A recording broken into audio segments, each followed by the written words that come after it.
Hey all, Paint Marine here with I don't know, just another video here. I guess I'll call it In the Crosshairs, as I'm going to be kind of doing a review or a retrospective look back on Nova. It was the 10th anniversary of Nova. I got my Supernova shirt on here, and I just want to talk about my experience and everything that went on while I was at Nova. Um, in general, I can definitely say it was a great time. I definitely enjoy it every time I go.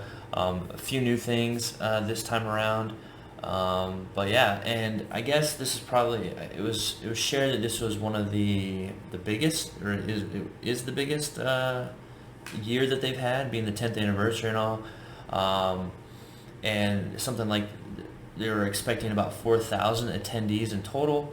I don't know how much or how many each day that was, but I will definitely say that it seemed not as hectic or not as busy as it did last year.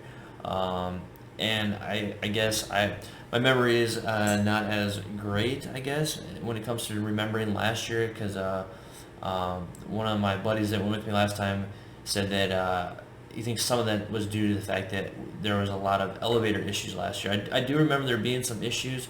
I don't remember them being, I guess, playing as bad as I guess they're saying they were.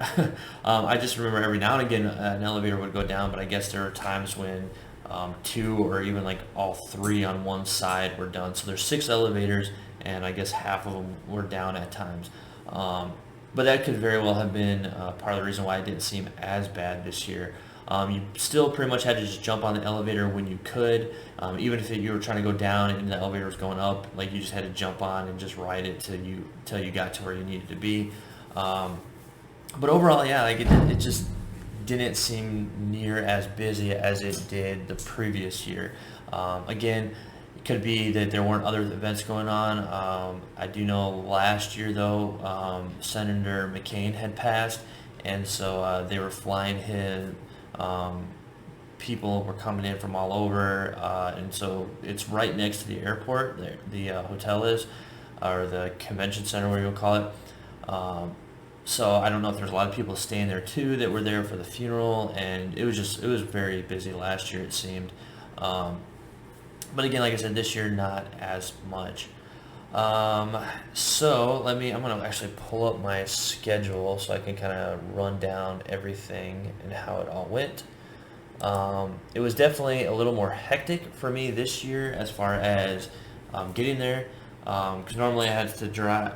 Like last year, I actually drove and picked up my buddy, and then we drove from where he is at up to Nova. From where he is, it's about, I think it's around 4-ish hours or so. But from where I was to where he is, it was about 2.5, almost 3 hours. So that was kind of the route I had to take last year. This year, it was very similar. Again, I had to drive about 3 years to him, and then from there up up to 4 hours.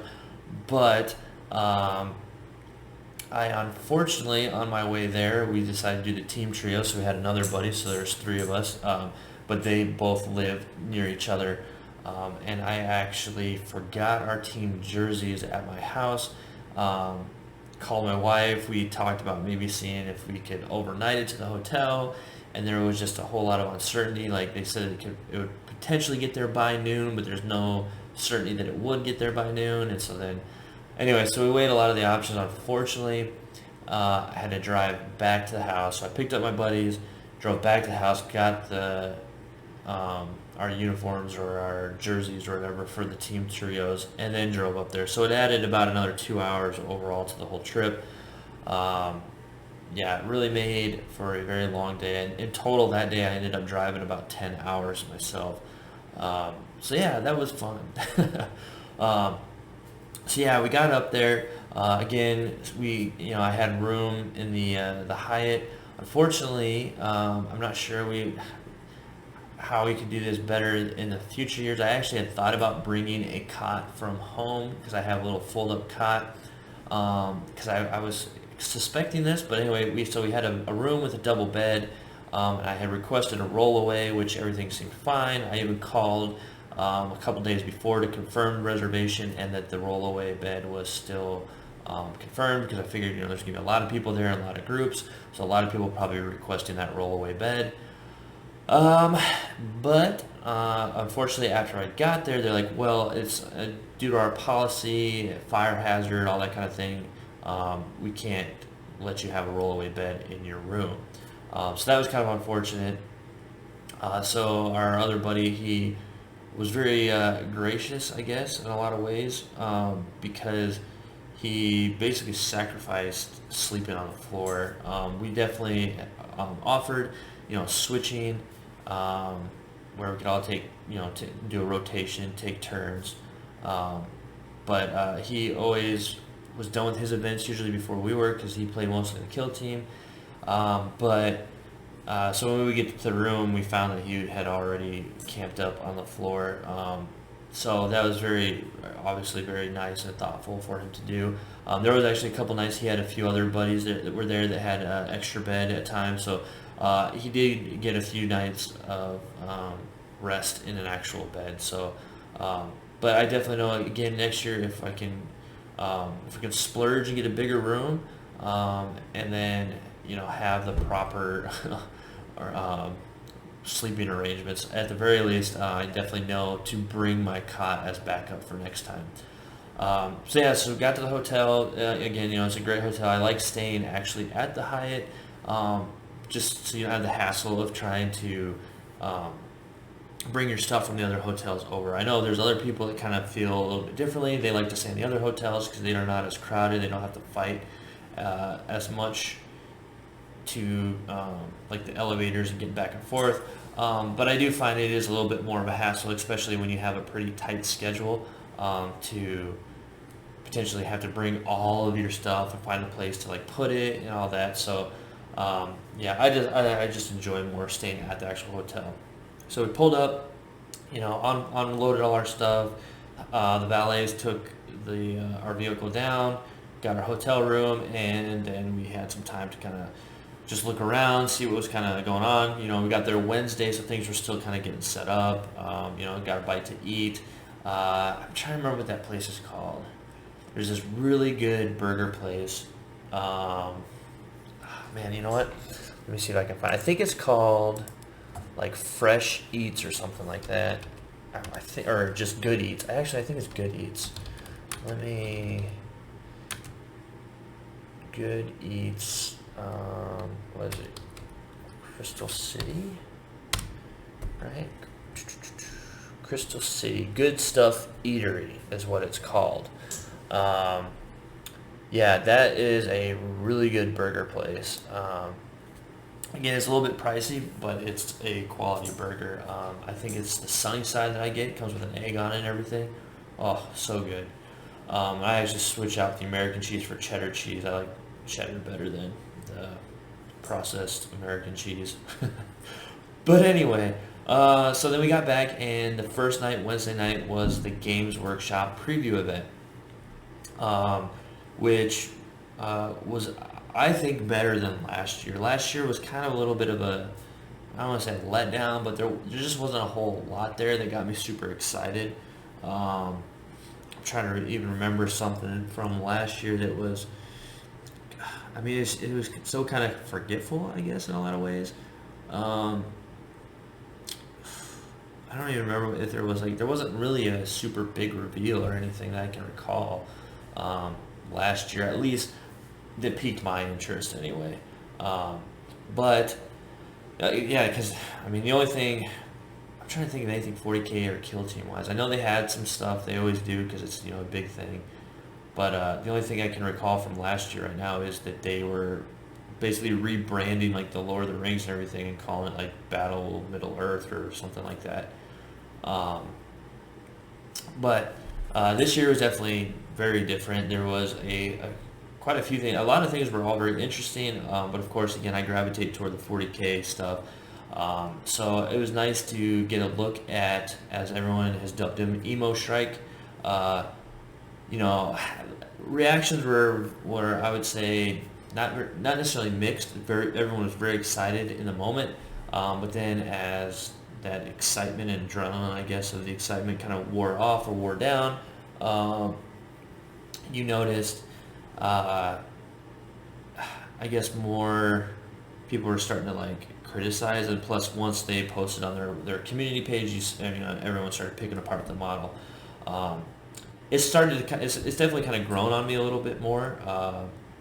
I still have a problem though with those claw feet things, with the way he's like perched on that terrain piece. Like, why aren't those claws like digging in, holding him on, instead of just like tiptoed on top, balancing? I don't know. It was kind of weird. But anyway, that was all cool. Then they talked about the Psychic Awakening being another huge campaign, and there's gonna be new rules for every faction, which that's cool and all. But I don't know. The campaign book thing has kind of got me like, it's just, unfortunately it is what it is. They're a business, they need to make money, and it's a money grab type of thing, because I feel like Vigilus just came out, and now with the new codex, like the stratagems and stuff, there's like a few things in that book they're still kind of usable, but pretty much like the stratagems and other things have been replaced by the new codex. So aside from the second Vigilus book, which has a lot of the chaos stuff in it, for Space Marine players, a lot of the stuff is no longer good. So I don't feel like that campaign book was really around for very long. But that could also just be, I guess, my kind of perception of things, because I'm very busy throughout the year, so I guess I just personally wasn't able to use the book for very long before now it's no good. But at the same time, I'm fine with that because the new codex is pretty awesome. But with this new campaign coming out, it'll be interesting how long those rules will be good for. My guess is with most of the campaigns, they're the longest that they'll be relevant or usable type of thing before they're rolled out and replaced is probably about a year. Just again, because it is a business, they need to make money, so they're going to keep rolling out stuff. So, and then the next big thing was the awesome Sisters of Battle, or Adeptus Sororitas, or however you say it now, reveal, where they showed like the new box set. It's going to be coming out in November. They showed all the cool models, and it's just awesome. Like, I know I've been kind of on the fence, because like I've been trying to like kind of cut back and really focus down on just like one project and getting like my homebrew chapter just really done and completed nicely. But man, if they didn't convince me with those Sisters of Battle, and again, like seeing a video and everything, I was like, wow, I really want to get those sometime. I wasn't really expecting to want to get them right away, but then they said to check under your seat, and the crowd went wild. It was a very Oprah moment, and if you're not familiar with what an Oprah moment is, I definitely suggest just look it up on YouTube or whatever. You'll find plenty of examples of Oprah. If you're not in the States, I feel like she's known pretty well worldwide. But for those that might not know, she's an American talk show host, and she very much was all about giving away things. She would have all like these holiday specials throughout the year, like this Christmas special, where she'd be giving away everybody in the audience, her favorite things was another thing that she would do. And everybody in the audience would always get like, oh, my favorite thing is an iPad. And guess what? Everybody in the audience is getting an iPad. So it was very awesome to reach under and to have a Canoness down there. The new plastic one. I know there's a lot of people already that kind of like, oh, I don't like the look of the model, whatever. I don't care. It was awesome. The way they did it was awesome. And they definitely have me like on the edge of my seat waiting for November to come so I can get that box set. I also think that if they do some kill team support for the Sisters of Battle, I think it would be a very cool kill team, and to customize up some specialists and to make a very unique kill team. I already want to paint them up as the Order of the Glowing Chalice, and that's because with my Tempestus army that I painted them as the 9th Iotan Gargones, which in their lores that they fight alongside the Sisters of the Glowing Chalice Order. So that's what I want to do, but the problem is there's never been a set or a official color scheme for them. So I'm hoping that the Codex might shed some light on that. If not, then I'll just have to kind of pick my own. Originally, when I was thinking about doing them, I thought about doing white armor with like purple robes, or potentially the other way around, purple with white robes. But kind of the problem with that now is my homebrew chapter has a lot of white and purple, and then of course the green in there. So I don't want to have another army that looks exactly the same. Now, when the Codex comes out, if that is in fact, their color scheme, well, I want to paint them the same as Codex. I don't necessarily want to make a homebrew order of Sisters of Battle. I definitely want it to be canon because of just my history of the Scions, and being able to have them together I think would be pretty cool. So that was the Games Workshop preview event. Like I said, those were kind of the main things for me. They definitely shared a lot of other things, some new Age of Sigmar models that were kind of Tomb Kings-esque meets Tyranids put together kind of a thing. So a lot of people are excited for that. And all right, well that kind of wrapped up Wednesday. That was late Wednesday night. So then after that, we roll into Thursday, and like first thing Thursday was the Trios team. Never done that before, and we kind of had a little bit of a rush, I guess, going through with it. So I wanted to bring the Kakardons because, I kind of wanted to play something different than what I was going to be playing the whole weekend with my Star Commanders. So I brought my Kakardons, finished up a few flyers and stuff just because I thought it'd be fun to bring flyers and all that. But I found every time I play my Kakardons now, because they have no Primaris models in there, I feel like they're just not as competitive. And I feel like a lot of people too say that, pure Primaris are not competitive. And I've had amazing results with my pure Primaris army that I have when I have my kind of just regular Space Marine army. I have not mixed and matched them at all. Again, like my two armies I have right now, my Kakardons, to me, I just don't feel comfortable giving them Primaris yet, even though Robbie McNiven has kind of set it up with the Grey Ties and kind of alluded that they do in fact get Primaris. To me, they're still just supposed to be kind of separated and away from the Imperium. Like, no one's supposed to know about them, and I get they kind of get this back channel way where they could get Primaris, but I still am a little off-put by having Primaris with them. And the same thing with the homebrew. I just want them to be pure Primaris. So anyway, so yeah, they didn't really do super well, but I'll say we had some pretty rough matchups. Just our really both kind of both. Our second one went a little bit better, but the first one was really rough. So anyway, we had a Blood Angel player, a Red Scorpions player, and then I had the Kakardons. For both myself and the Red Scorpions, we ran the same basic chapter tactics and everything like that, where we ran with kind of a homebrew of Stealthy and Scions of Forge, which is the same chapter tactics I'm running with my Star Commanders. They just seemed pretty well to be able to have our vehicles running at pretty much full health type of a thing, and getting that 2 up outside of 12 is always nice. But the pair ups were kind of rough. So we lost pretty handedly to the Brood Brothers, which was a Genestealer Cult, Tyranids, and a Mechanicum trio.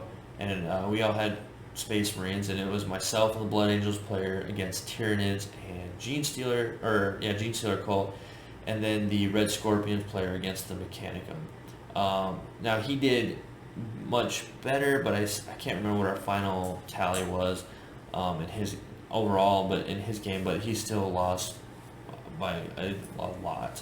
I think we only managed 9 points total, I think. Yeah, it was rough. And then we only got 4 points in our game. And a lot of that too was based on the way the mission objectives were. And after that first game, we picked a progressive thing. So as long as you're on the objectives in the or as you're on them throughout the game, you can gain points. But then there was an end game primary objective thing that you can pick as well. that if you jump on the objectives at the last minute, they're worth like 4 points each or something like that for a max of whatever it was.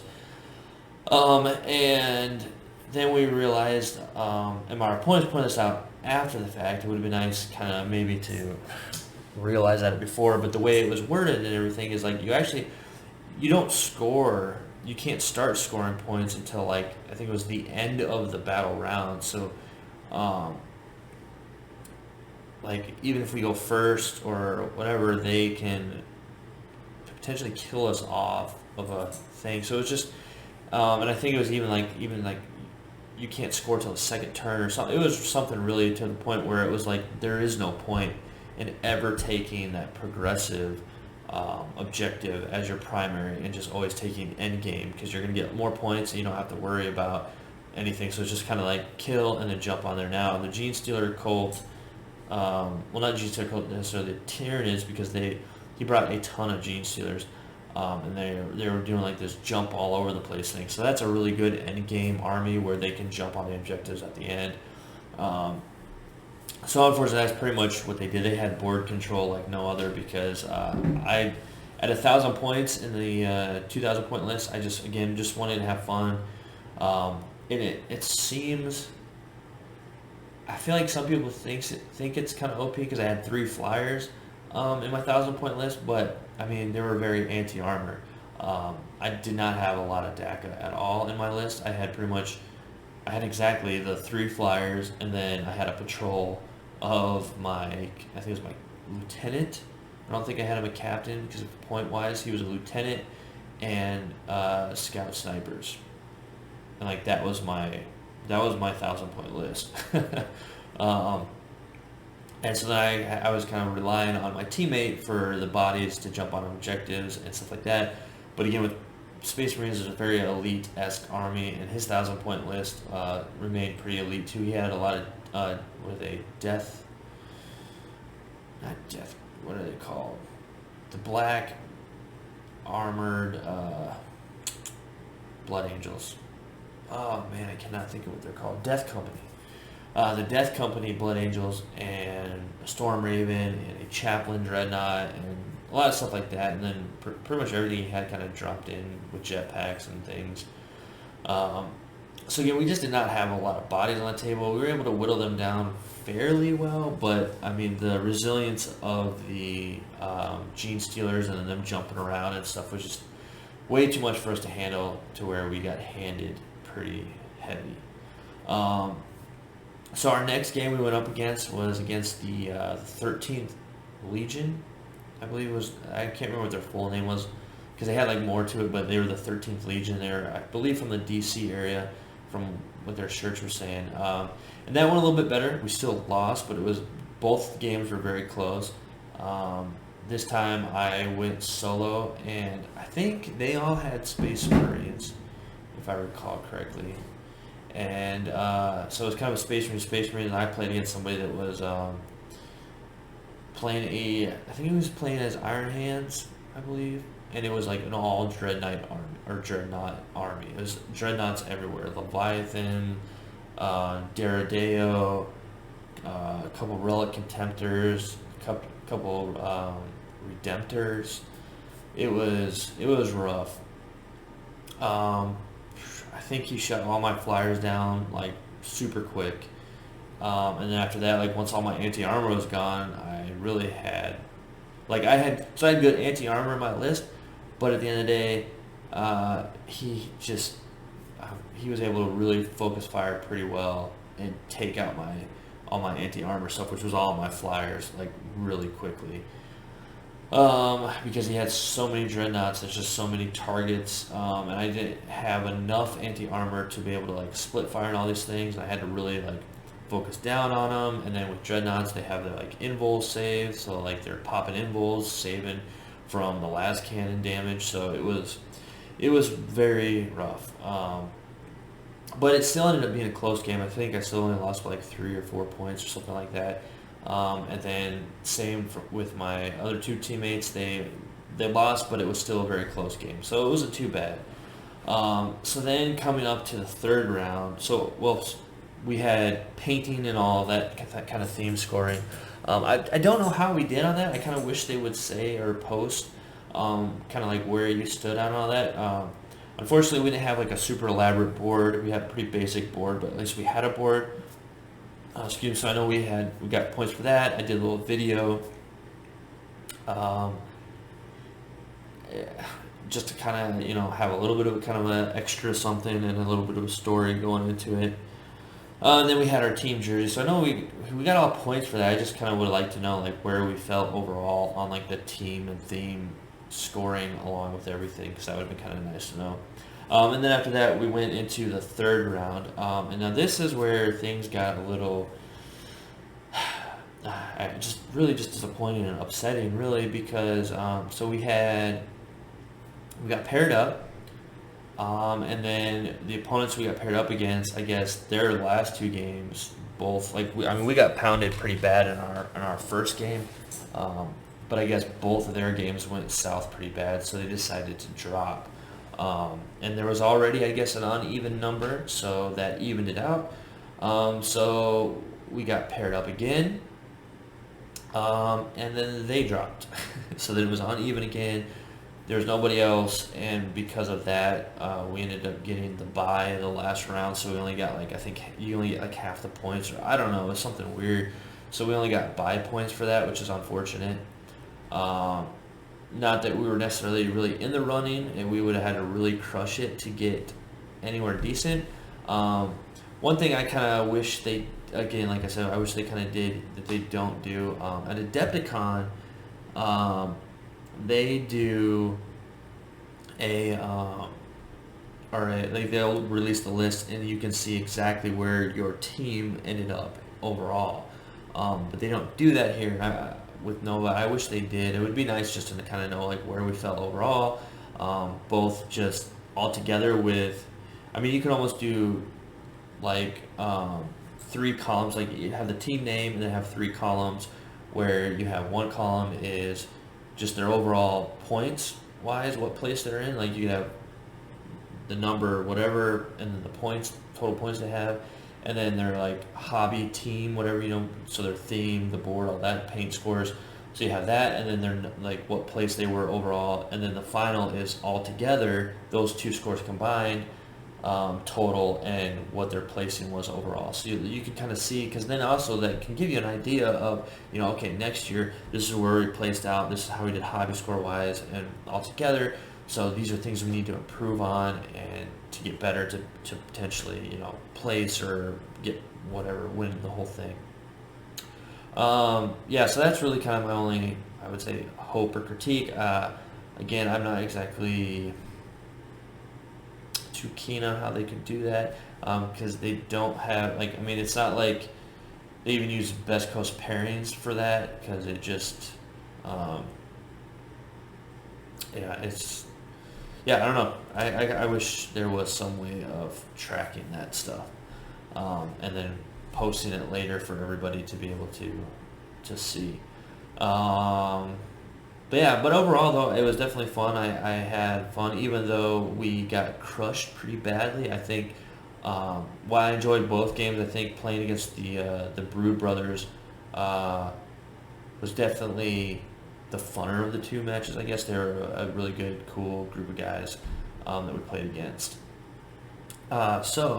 Moving on into the narrative part.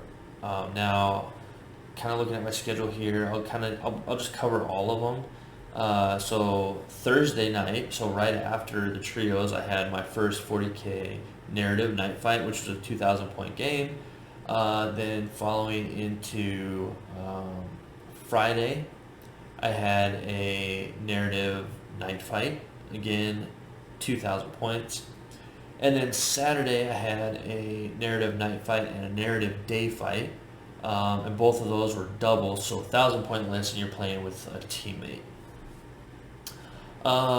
So for the Thursday night one, I played Chris, who had Death Guard. I actually played him last year in the doubles night fight, and that was my favorite game of the night last year. And I have to say, I don't know if I can say my favorite game this year, but I mean, it's up there. I always have fun playing with Chris. He was a great opponent. He's a great sport. Um, he, um, yeah, I don't know. He has a great army and everything, and it was just a really close game. Last year it came down to turn 7. Like I needed to go to turn 7, because I can't remember if he was holding a line breaker and it was either that tied the game. I think it was tying the game by him doing that. And if I could just kill his last destroyer that he had back there, we would win because they wouldn't have tiebreaker, or they wouldn't have the tie. Because with the narrative, there are no tiebreakers. If it ends in a draw, it's a draw. And I was just able to get it, and it came down to if we wouldn't have gone to turn 7, they would have tied it up. So that was pretty cool. This year again, I think we went to turn 6. I don't think we went. I can't remember. I'm pretty sure we went to turn 6. But I won by like 1 point. It was a very close game, and it was again really super fun. So unfortunately, we didn't get to play it again. He wanted to play again because right now, the 2 times that we've met up now at Nova, I've won just barely. So he wants to end that streak that I have right now. But hopefully I can make it to Nova next year,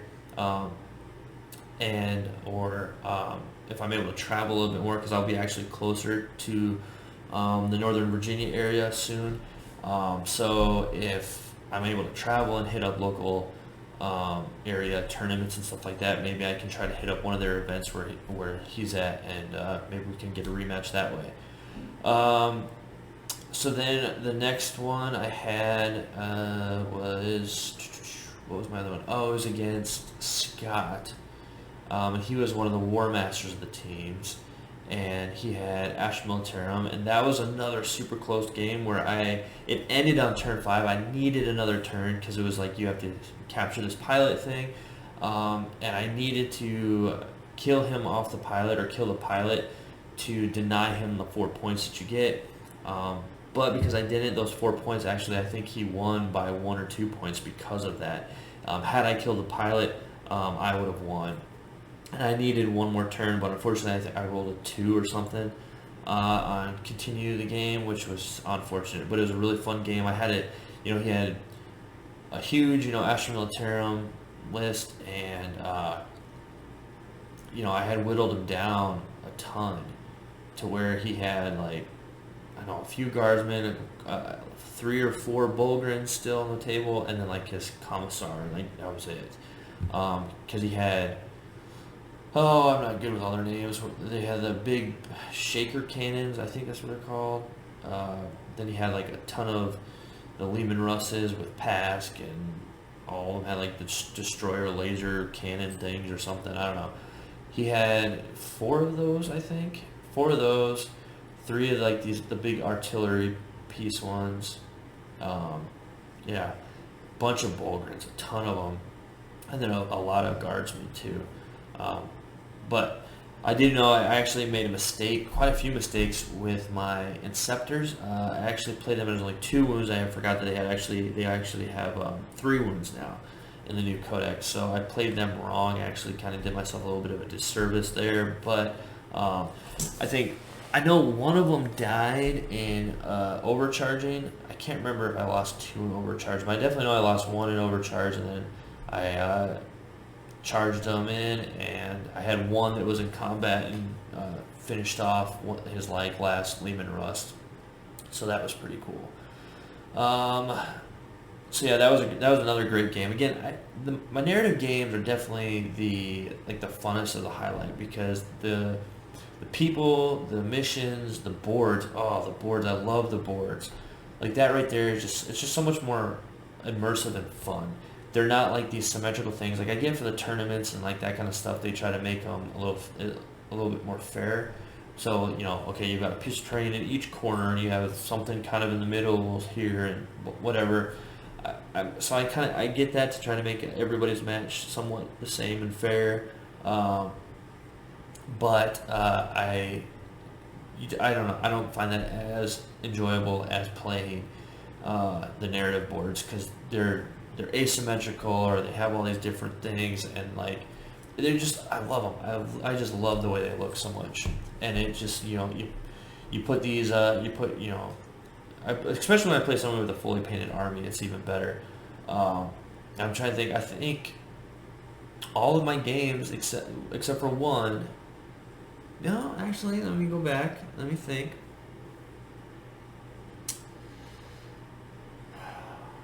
I'm trying to think. I can't remember. So I think everybody I played in the narrative actually had fully painted armies, which I know with the narrative isn't necessarily super strict on that side of it. So yeah, I don't think I ever played an army that wasn't fully painted. And then you have the awesome terrain and everything, and it just all comes together and it looks just amazing. So yeah, then moving into the day fight and the night fight, the next night on Saturday, which were both 1,000-point games, or not 1,000 point, they were 2,000 points, but 1,000 point each. I actually got teamed up with my buddy that had the Red Scorpions. So our first doubles was the day fight against Colin and I want to say his name was Trevor. I can't remember now, but he it seemed like he played a lot more like X-Wing and stuff like that, and he was kind of getting back into 40k. He hadn't played it since 8th edition. And he had orcs, and so it was orcs and some chaos, Stardies, Iron Warriors versus my Star Commanders and Red Scorpions. And that was, again, a really close game where I think we actually tied that game. So, again, that was a really awesome game. And then the next game was a horrible game. The opponents were fun, and I got into the weirdest, I guess you could say the weirdest of arguments with my teammate, which I'll get into here in a second. But yeah, so we played against them, and it was against Blood Angels and Tau. But the way the mission's set up for narrative is there is no back and forth deploying. You deploy like your whole army, and they had initiative or deployment initiative, so they got to deploy their whole army first, which they had, the Tau player had 3 Ghost Kill, which they, like, you can set it up anywhere on the battlefield that's so far away from enemy models, but not in their deployment zone. But it didn't say anything about you have to be so far away from that deployment zone. So he set up like 3 Ghost Kill, like right on the front of our deployment zone. And we were doing, it was the diagonal thing, so we were like in the corner, so there's already, it's not like, it still would have kind of had the same effect if we were on the short ends. On the long ends, it wouldn't have been as successful because you had to spread them out more or something, but yeah, it really, I mean, that really sucked, and they all had the big fusion melta cannon thing. It was nasty, and so yeah, they really handed it to us. I don't even know how many points we got. I think all the points we got were all secondary points, because we couldn't get out of our deployment zone, and then with that, and then he had piranhas that all had fusions, and the Blood Angels player had Hellblasters that was rolling in a squad of, or I don't know, a blob of just re-rolling stuff. Like he had some Blood Angels character that they were re-rolling everything, and it was a pretty nasty list to go up against, and yeah, we didn't do great. It would have helped had we not had Ghost Kills right on our doorstep, but it is what it is. But it was still a fun game. Now, to get into the argument that I had, I guess you could call it an argument, if you will, but I've had confusion, and I've learned now that I've been playing something wrong again, to my detriment, and nobody's corrected me or pointed it out to me, but it has to do with the rocket pod, or anything with the Icarus keyword, which says that you don't suffer the minus to hit. So it says on there, like, I'd have to grab the book to get the exact wording, but essentially, the way I was interpreting it was that unless it has fly, you hit on a 4+. That's it. That's all I was I was omitting a whole portion of that. So when I would read it, I saw like, okay, so anything with Icarus hits anything that doesn't have fly on a 4. But if it has the fly keyword, then I'm hitting at my regular ballistic skill. Well, what I was doing was I wasn't adding the other part, which the argument basically happened because he was telling me one thing and I was telling him another thing, both like from memory. Like, so like nobody pulled out a codex and be like, well, here's the rule. And that was just because we're in the middle of the game and I wasn't trying to like draw this thing. I was like, just go, whatever. So then finally, I was, when I had a spare time, I pulled out the codex because he tried to explain it on a piece of paper, and it still didn't make sense to me because he was like he was adding in this extra, like, you get a plus to hit against flyers, and I was like, why, what? And then he was saying that I was adding in an extra minus or something, which is true, and like in both minds we're both right, because in my mind there is no added benefit to anything against fly other than hitting your ballistic skill, and in his mind there's no added minus because I was omitting something and I thought he was adding something. But then when I opened up the codex, sure enough, right there it says if it has fly, you add +1 to your hit rolls, and then if it doesn't, then it's a minus. So with the Icarus, you're never hitting on your ballistic skill of 3. You're either hitting on a 4 because it's not fly, or you're hitting on a 2 because it is fly. So a lot of people have kind of gotten away with it, just, and a lot of, I mean, at the end of the day, like, I don't know how many people knew that, but I basically have been, because they don't need to necessarily know, like, I'm telling them that this is how it works. Now, I feel like more people would probably question me if it was like a plus to hit. They could be like, oh, I got to see that. But because it was basically, I hit normal ballistic skill if it has fly, and if it doesn't, then it's a 4. People are okay with that. But now I've learned that that was wrong, and now I kick myself for it. I don't know if that would have ever made any game changes in the past, but now I know I can hit things on 2 with my Icarus weapon, so that was nice. All right, almost done here. So the next thing, rewinding back to Friday, I had the Kill Team pod. Now, I had made a video before where I was like, Kill Team's dead to me, I'm over it. I'm just tired of all the elites and the commanders and all this and that. Well, it's one of those cases of, I guess I have to eat my words, or in a way of don't knock it till you try it type of thing. So still my understanding is like commanders are still really not that big of a thing. And I hadn't played elites. I signed up for the Kill Team thing because I just wanted to have more to do, because I just wanted to keep, if I'm going to be there for this long, take time off from work and family, I want to get as much out of it as I can. So I decided, Kill Team would be pretty easy. I could bring out my ODST themed Astra Militarum team and try them out.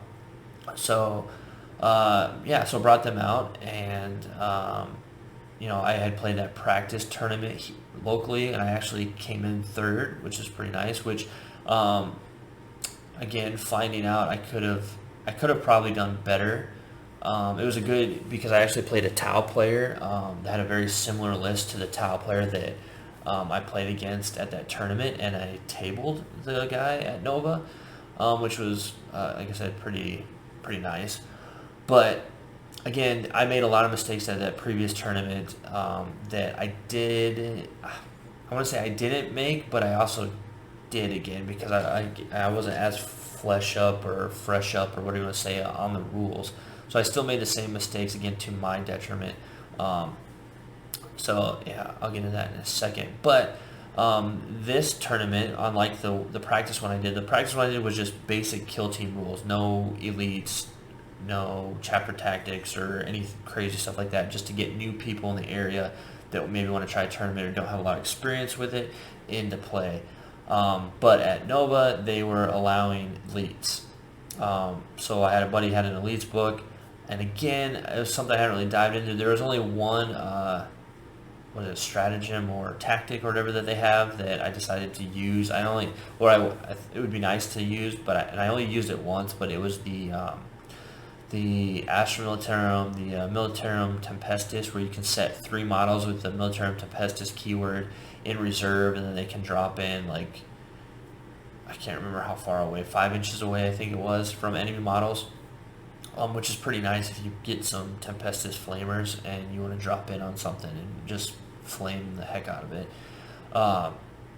So yeah, so I used that in one game, but other than that, I didn't. I actually, and this is where, again, like I said, I didn't get too much into the rules because I had never played with elites and I didn't have the book. I was using my buddies, so I didn't use the regimental doctrines, and there's a lot of good ones. On the ride back, we actually went over them and kind of talked about them, and I was like, man, I need to get this book because if I'm going to continue to play any of this, I need to use some of those regiment doctrines because there's some decent ones in there. So yeah, so that was, again, so I was kind of playing with a handicap, and I actually did pretty well. I came in 5th overall in my pod, which, again, had I not made the mistakes and had I used regimental doctrines, I think I could have came up higher. So now we'll talk about the games. Obviously, I talked about the tile player. That was my second game where I tabled him, maxed out on points, so that was great. First game, didn't do great. I played actually my buddy, who had a Space Marine list, and this is where I made my first mistakes, and I had made these same mistakes during the tournament where, for whatever reason, I have it in my brain that when you move, you have a -1. That's just for heavy weapons, but for some reason I kept thinking that if I move any of my models, it's a -1. And again, I don't know why or where I got that from. I don't know if it's because they're plasma guns. I mean, granted, that's not a plasma cannon, but I don't know. I really don't know where I got that from, but so both in that tournament and in my first game, well, I say first game, but I had that in, well, I guess I didn't really have it in my last game, but a little bit in my second game too. I didn't move around a lot. I kind of out gunlined the Tau a little bit with that, but I also put 3 flamers in that Militarum Tempestus tactic or whatever. But yeah, so I was giving myself like an extra minus again, where I was just basically playing with all guardsmen, except for my guardsmen were shooting like orcs. So I don't know. Yeah, so I really handicapped myself there, and again without the doctrines. So he won, and I think I got like 9 points altogether, which wasn't horrible, but it wasn't super great. But then the comeback with the tabling of the Tau player was good, but then I went up against Mary Newton. Now, she's been on a few other mentions on different podcasts, YouTube channels. Bearded 40K, who really focuses down on Kill Team, mentioned her and brought her up. She actually won my pod with her Necrons, and she brought just flayed ones, just complete with just close combat weapons, no shooting. And this was my next mistake. Again, I kept readying my models instead of maneuvering them in a way to make the charges harder for her and to keep my guys back out a little bit more, or then to potentially come around and flank and try to get some things in double tap range and stuff like that so I could rapid fire plasma into them. And then they're super resilient because if you roll a 6 on the out of action, they just come back full health for Necrons, which is pretty nasty. I was actually able to take out quite a few before she kept killing everything, but then it was the end of the game. She luckily didn't table me, but it was still pretty rough. But yeah, again, so that was my other kind of failure where I didn't give myself a minus when I moved because I wasn't moving. I was just readying everything when I should have been moving because she didn't have any shooting, so I didn't ever need to worry about needing the initiative to shoot first. I was always going to be able to shoot first. So that was my pretty big mistake there. But in general, both playing that tournament and then playing this, playing a little bit with the elite rules and needing to dig into them more, it's definitely, like I said, I have to kind of eat my words a little bit. It's definitely revitalized a lot of my desire to maybe try to play more Kill Team when I can. I think the other part of it too is I really am enjoying the team that I have. The Death Watch team that I had played last year was fun and all, but there's just the model count isn't really there. And then as soon as you break, and it's just there's a lot of issues there. Granted, they can re-roll their break test because of no fear or whatever it is, but I just really liked playing the Astronaut Tournament Kill Team. It was a lot funner. I just enjoyed it more. So I think that was probably part of my problem. I was probably not playing the right faction for Kill Team that I just enjoyed. I think that is definitely a big thing. So if you're not having a lot of fun playing Kill Team, maybe change up your factions and figure out something that you like more. I definitely feel like that's definitely helped me in particular, and I'm probably going to try to play more Kill Team tournaments and events if I can help it. It was fun.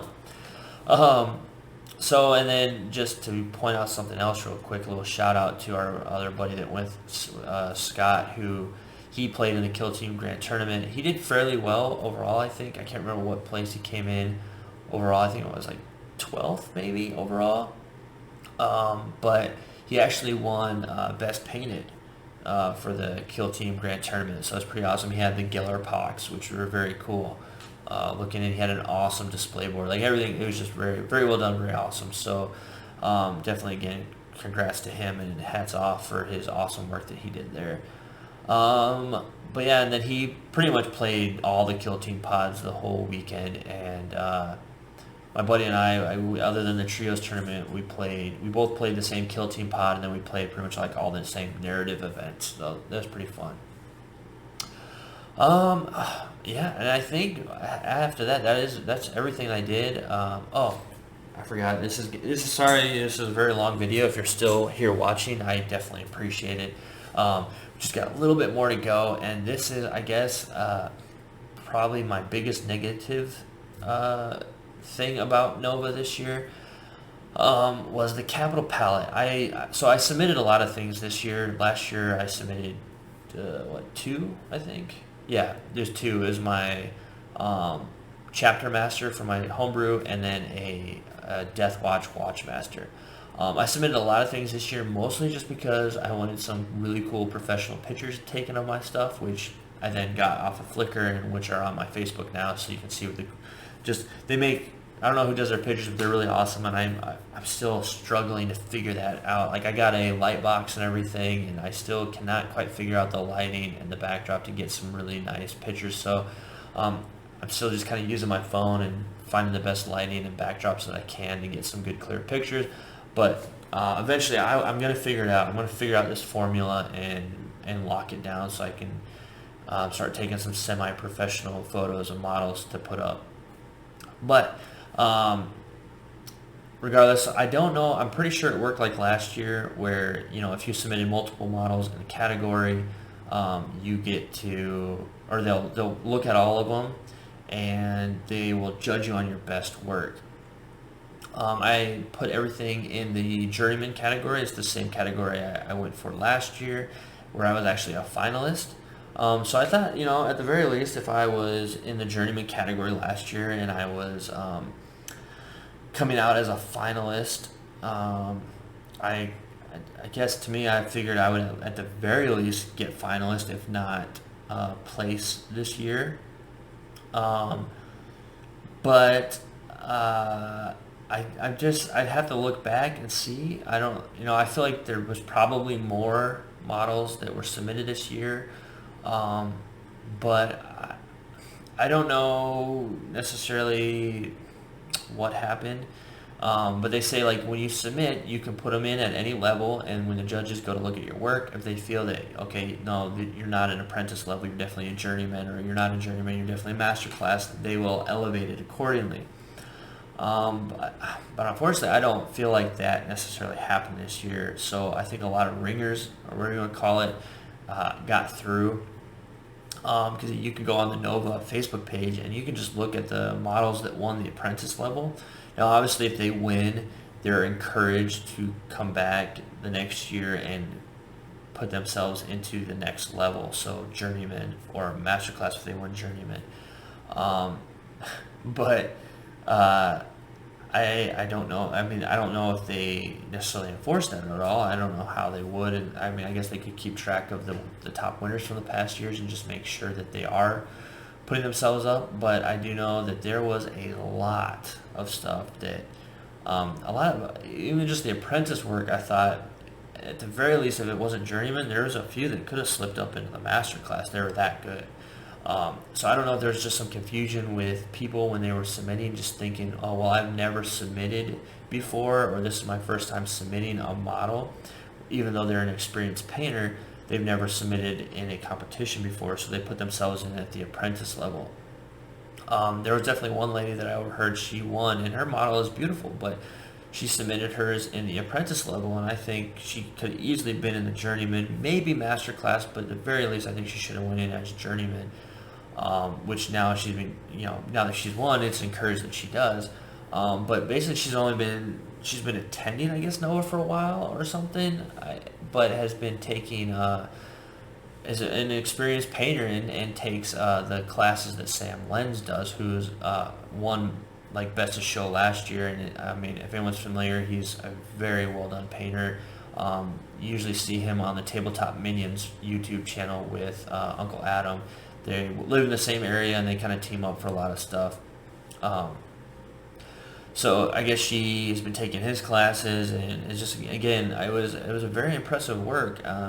But then when they started releasing the other winners of the apprentice level stuff, I'm just like blown away with the work, and I'm kind of shocked and surprised they didn't elevate them to the next level.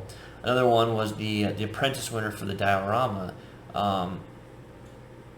Now, I don't know if nobody else submitted a diorama. Now, I'm not saying that this person didn't deserve to win or anything, but the difference is striking between the person that won the apprentice level diorama versus the other apprentice level bust, vehicle, what was it, not diorama, but single model or something. We're all, wow. So again, and then I think that was the other thing too. The single model could have very easily been a diorama. I mean, it had like this tree thing, and it was like shooting a grappling hook. I mean, I don't know. There was a lot of subjectivity that comes into painting competitions and judging of it. But I feel like the whole idea of elevating work, because it can definitely compete at a higher level, wasn't necessarily done. And I mean, yeah, sure, you could say that, well, butthurt or whatever, or a little sour that I didn't place or whatever, which of course no one doesn't like winning. I definitely thought of everything that I submitted this year, the thing that I thought was going to at least get a finalist was my Cacardon Red Brethren. I was very proud of them. I thought they were some of my best work. So it's confusing. I think they're better work than what I submitted last year, which was a finalist. So it's a bit confusing, like how I submitted something that I feel was better than my previous work, and it didn't even place. So in that aspect, again, it just points out it's a very subjective thing anyway. And I do wish that a lot of those people that had submitted for Apprentice that were clearly better than Apprentice were elevated into Journeyman, and I still would have lost to them. No doubt their stuff is beautiful, but that's kind of my point. I still think they would have placed in the Journeyman perspective as well. So, yeah, I don't know. I don't know how they judge it, though, at the end of the day, so I mean, this is just me armchair quarterbacking, if you will, armchair judging from an outside perspective. But yeah, so it'll be interesting. If I'm able to make it next year, I don't know if I'll necessarily bring as many models. I might, though, just again to get the pictures because they're fun. But now I feel like I'm kind of at a crossroads, I guess, because I will want to submit, but I do know part of me is going to be like, well, I guess compared to what was all submitted, I'm only at the apprentice level, even though somehow, through some fluke of something, I got finalist in the journeyman category before. So if I do submit, I'll probably still stick with the journeyman thing because just my personal integrity and knowing that I don't want to knock myself down into another category. I just would feel a little guilty, I guess, if I did that, knowing that I was a finalist one year. But again, every year's gonna be different. There's gonna be more or less people, and I might have just got in and got lucky last year, I guess, potentially. Not really sure. But overall, like, I'm very happy with the awesome photos I got of my stuff. So that was very cool. Yeah. Right. That wraps up everything. Again, this was a very long video. So thanks for sticking it out if you have. Hopefully everything's going well and you're just like painting and listening to my rambling as I keep on going over this. But it was overall a great event. I definitely enjoyed it. I'm curious to see how much was raised for charity this year. I think last year it was like $85,000 was raised total, which is awesome. So I feel like this year is probably that, if not more, as it continues to grow and get bigger. But yeah, it was a great time, great event. Again, it was definitely worth the trip, and I hope to make it up there next year. Another, I guess, quick caveat though I want to point out, or just to mention, I can actually close my schedule out here, was kind of the Supernova swag and everything. So the biggest thing about the Supernova things, I guess, would probably be the KR stuff that you get with it. There's a lot of coupons and stuff like that come with it that you can use, but this year the vendors, there was actually, like, KR multi-case wasn't there. Shadow Edge, I couldn't find them. They had there's two coupons, one was $2 off or 10% off or something like that, and one was a free set of Tufts, but I couldn't find them anywhere there. There was somebody else that wasn't there that I was looking for. There was a few vendors though that weren't there this year. That was kind of disappointing. But then the other swag is just kind of it's like, I don't know, headphones with anything you could think of, pens and headphones and things with Nova, and then a couple dials and command point markers and stuff like that. And while that's all cool and fine, it wasn't really, I don't know, super, I don't know, groundbreaking or whatever you want to say.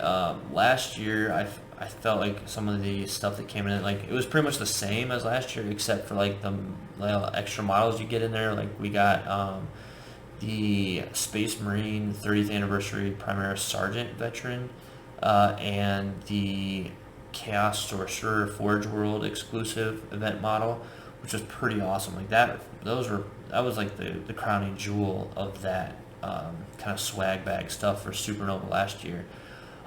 This year though, probably the coolest thing is there was this really cool 40K art print thing that they had, that you got if you got a Supernova, which was really cool. And then of course the KR bag was definitely pretty awesome to get. But overall there wasn't anything particular. And then other than obviously you're paying more for the pass, and you're essentially paying for everything that you got in there, and then some of that goes, but there's no other necessarily perks, I guess. I don't know, I could see there could be an issue of people with Supernova passes and stuff like that, or getting extra perks versus those that are dwarf or just regular passes.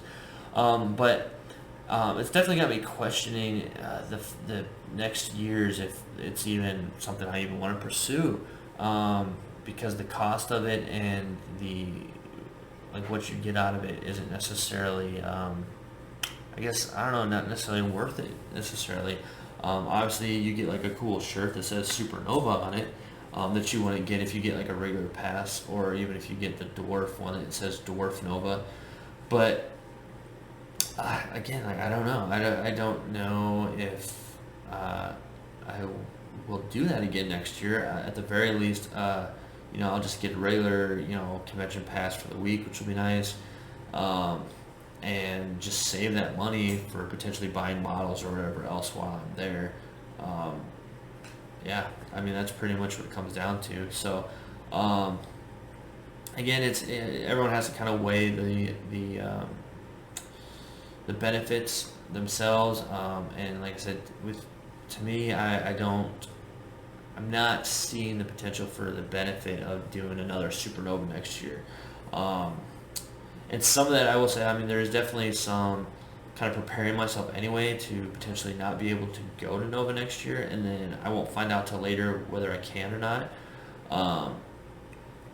So if I can't, then it's whatever. But if I can, then I'm gonna have to get a regular pass anyway, because I probably missed that March when the pre-orders for those stuff come out anyway. So yeah, it is what it is. But yeah, I don't know. It's still a very cool shirt. I like it, and I actually purchased. They had this T-Rex laser model with the flag and everything. It was like their kind of event exclusive mascot model. So they had those on for sale. So I bought one of those. I still got to get it painted up and everything. And I guess they're going to be putting out in their newsletter everybody that paints up the model and stuff like that. So yeah. All right. Well, I think this has been about an hour now. So, thank you for watching, and if you're still here, definitely thank you for sticking around. Let me know what you think. Did you go to Nova? What did you think? Do you agree, disagree with some of the things I said? What were your favorite parts? What were your least favorite parts? I definitely want to hear about that. I definitely know if I'm able to go, I want to kind of change things up a little bit. I definitely want to try to continue to do some of the narrative games. If I can get a team, if our same team wants to go and try to do trios again, I'm definitely going to be changing up kind of my army list and all that kind of stuff. But I want to get into some other things. Like, I definitely have been looking at Legion for a while, and I would love to play Legion and to go there and play in some Legion events and stuff. I think that would be fun. But we'll have to see, because work, family, everything going on all the time. Who knows what I'm going to have time for. I barely have enough time to paint the stuff I have and play now. So I definitely want to branch out, though. I definitely want to give Legion a try if I can. Played X-Wing in the past when X-Wing first came out. It was great, but then I didn't like all the token keeping and all the cards and everything. And Legion has a little bit of that, but I don't know. I still want to kind of maybe give it a try. So, all right. Well, with that, if you haven't already, please check out the rest of the YouTube channel. Hit the notification, the like, hit the subscribe. It definitely helped me out. Continue making great content, or improve my content if you don't think it's great, by leaving a comment below, or any ideas or changes that you think would help out the channel. I would greatly appreciate it. And then finally, if you haven't already, check out my Facebook page. I definitely keep it updated pretty regularly. I'll have a link in the description below, so you can head over there and check it out. Like I said, I kind of post updates, talk about different things happening in the hobby and stuff like that there. So check it out if you will. And with all of that being said, until next time.